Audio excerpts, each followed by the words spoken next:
Hey guys, welcome back to Auto Repair. Guys, our mission here at the garage is to save you guys as much money as we can. That's why we make these absolutely free videos, guys.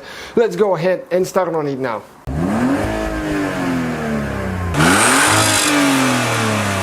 Hey guys, welcome back to the channel. Today we'll be diagnosing that Volkswagen Golf that we have right here, which will be the same like the Jetta. We got quite a few lights on it, so I want to see what's wrong with it. Stay with us now, we'll see how we can fix that thing. Alright guys, so when we start the vehicle, I'll demonstrate you. We'll have quite a few lights on. As you can see, we're going to have the airbag light on.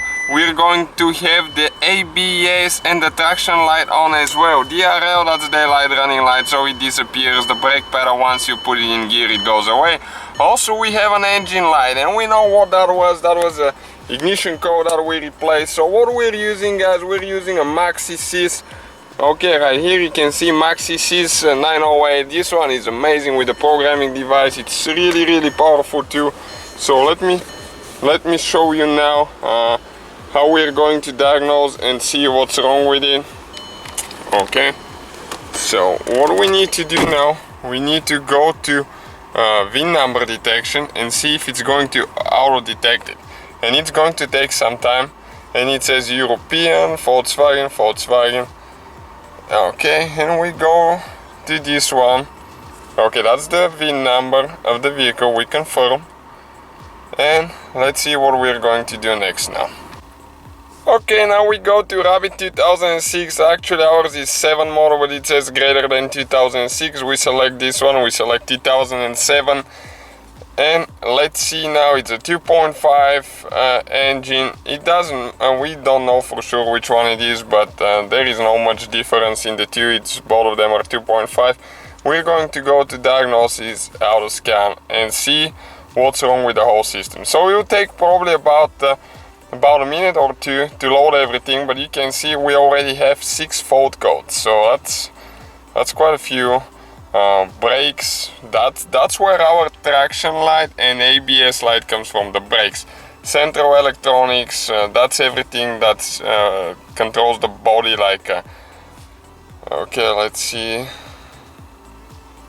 airbag, that's the other one. So we have 1 fault code in the airbag system, and we're only 34% done now. So let's see, getaway. Sometimes getaway will give you a code, but there is nothing wrong with it, so you don't need to worry about this one. Okay, but let's see how we're going to turn it off now. So this one, the Maxi-Sys actually uses the same thing as the VAC-COM. So if you have VAC-COM, that's pretty awesome. You can do it with VAC-COM as well.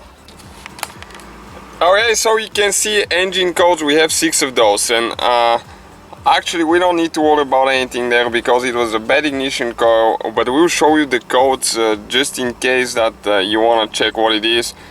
Okay, we're going to have random misfire 1 and 2 because we switched them, misfire detected, and the other ones because we had the hoses disconnected, so we're going to clear those. And we confirm that we want to delete the codes. Go ahead and delete it now.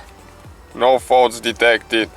Okay, and now we are going to go ahead. It's going to scan that module again, make sure, okay, nothing's wrong there. Engine light will go away. So now we want to see what's wrong with the brakes. Again, we go to trouble codes. That one is pretty simple to use.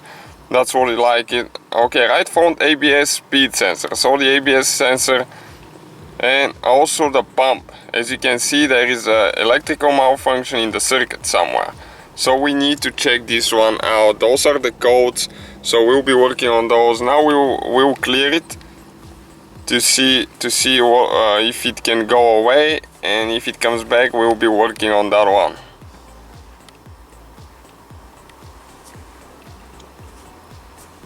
Okay, next we're going to go to airbag.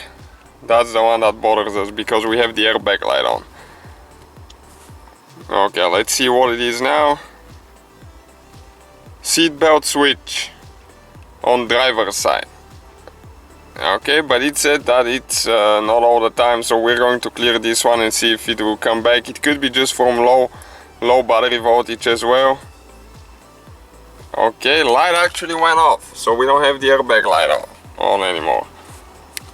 And we're going to go ahead and check the central electrics to see what it says here as well. We're just curious. And we're going to start it and see if we're going to get any codes. After that, most likely we'll have to replace the ABS sensor. Fuel pump relay was removed. Okay, driver battery voltage. Definitely the car had a dead battery, so a dead battery will trigger so many codes on those vehicles, and all we have to do is just go ahead and clear them, and once you clear them, almost everything will go away. Okay, the getaway, you don't need to worry about this one most of the times, because radio signal communication, so it doesn't communicate with the radio here. That's one of the problems that we have. So we will clear this one. We have a video how to replace the radio, so check it out. It will be on our channel, because this radio does not work, so we know it's a faulty radio. It won't fix the problem. Okay, so the only code that we got is actually the ABS pump is bad. Okay, we need to replace it. The electric pump, the pump itself, it's done. So we will have a video how to do that. Don't forget to check it out. Anything else went away. It was just low voltage. We test drove it and the car runs fine. The only thing is, as I said, ABS pump. So we'll be replacing that one. Thank you guys for watching. Let us know what you think. Hopefully the video was helpful. We will have many more videos coming soon. So guys, hopefully the video was helpful. If you have any questions, don't hesitate to let us know. Now check out our YouTube channels, guys. We have more than 19,000 free repair videos that can save you thousands of dollars in future repairs. That's why we make these absolutely free videos. Hopefully the video will be helpful. Thank you for watching. See you guys next time.